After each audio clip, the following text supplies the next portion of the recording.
Pierre Soulages, cette rétrospective au Louvre, je crois que seuls Chagall et Picasso ont eu chacun une rétrospective au Louvre, et puis vous, en 2019. Quand j'ai appris ça, j'étais au fond de moi choqué.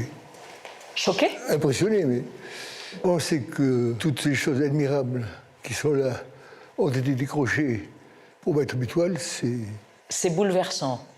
c'est difficile à supporter.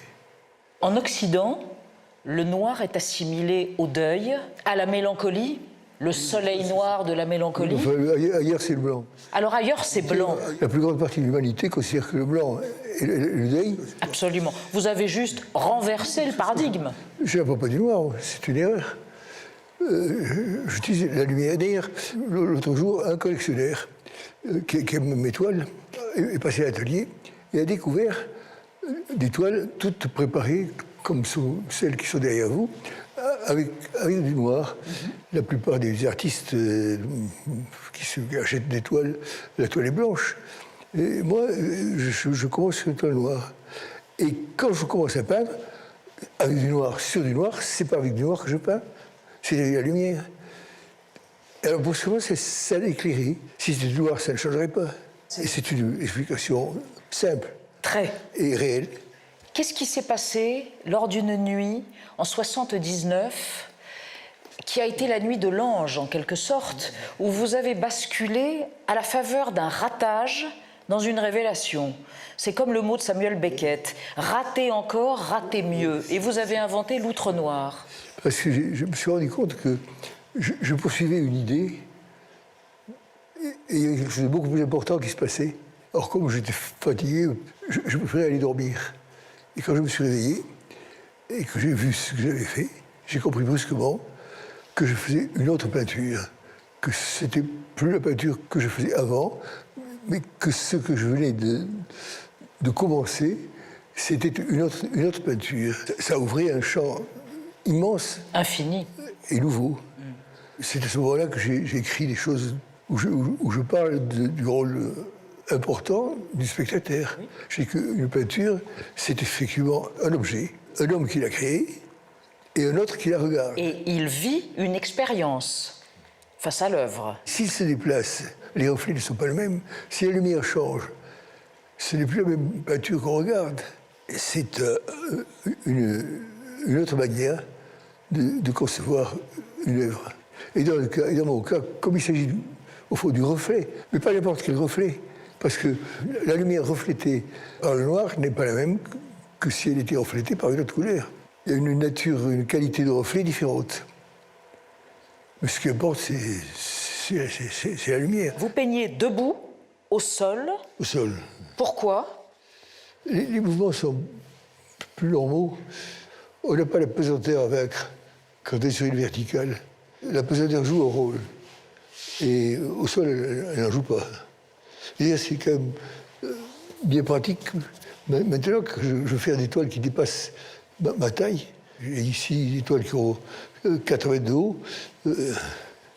Au sol, c'est pensable. Mais au sol, oui.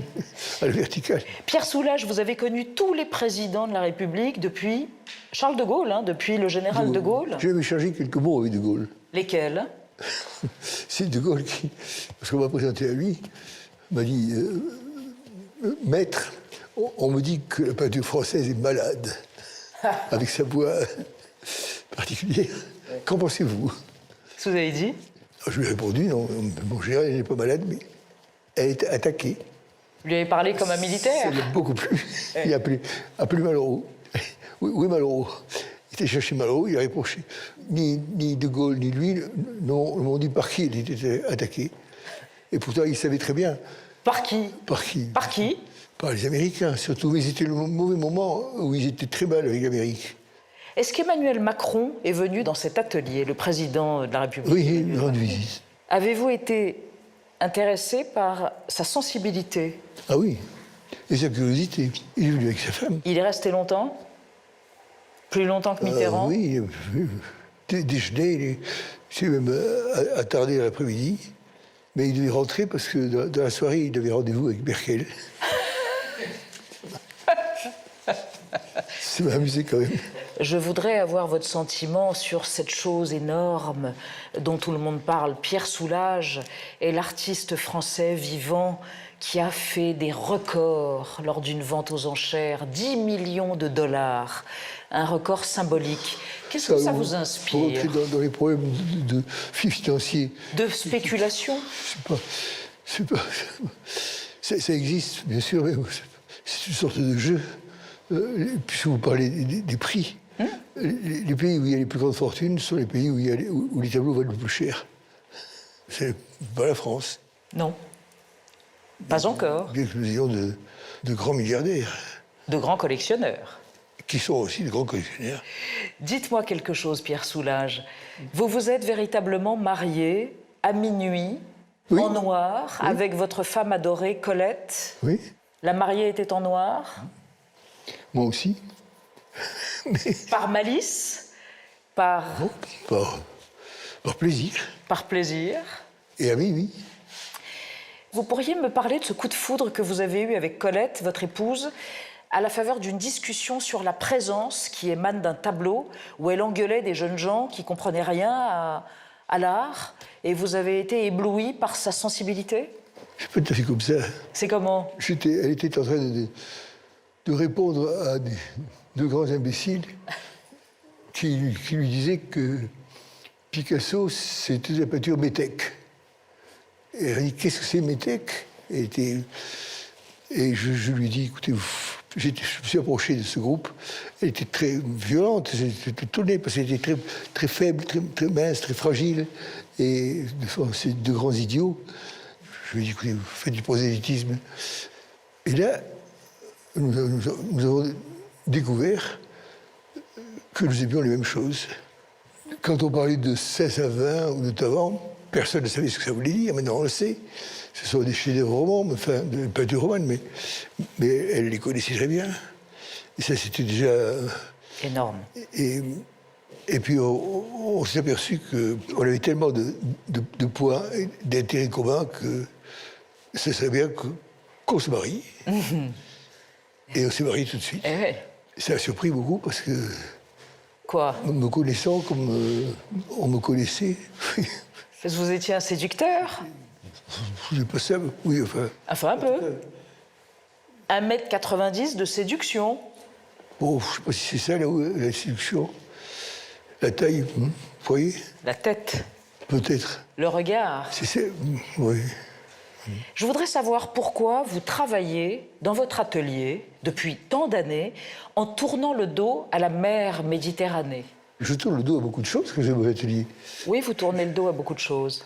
Je tourne le dos aux millions d'étoiles qui figurent dans notre galaxie, dont le Soleil est une étoile. Petite étoile.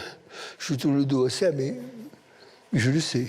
On dit souvent, à propos de la mort ou du seuil de la mort, mourir, c'est entrer dans la lumière. Qu'est-ce que c'est la mort? Qu'est-ce que c'est la mort? Oui, c'est quoi la mort?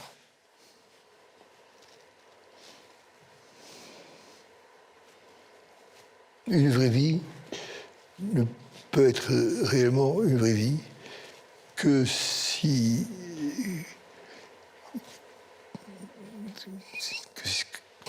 y a la mort. La vie est quelque chose qui est lié, je crois. L'impermanence. Il faut comprendre d'ailleurs qu'il y a beaucoup de gens qui se croient vivants et qui sont déjà morts. C'est ce que je pense. La vie est tellement formidable, magnifique. C'est parce qu'elle s'arrête un jour.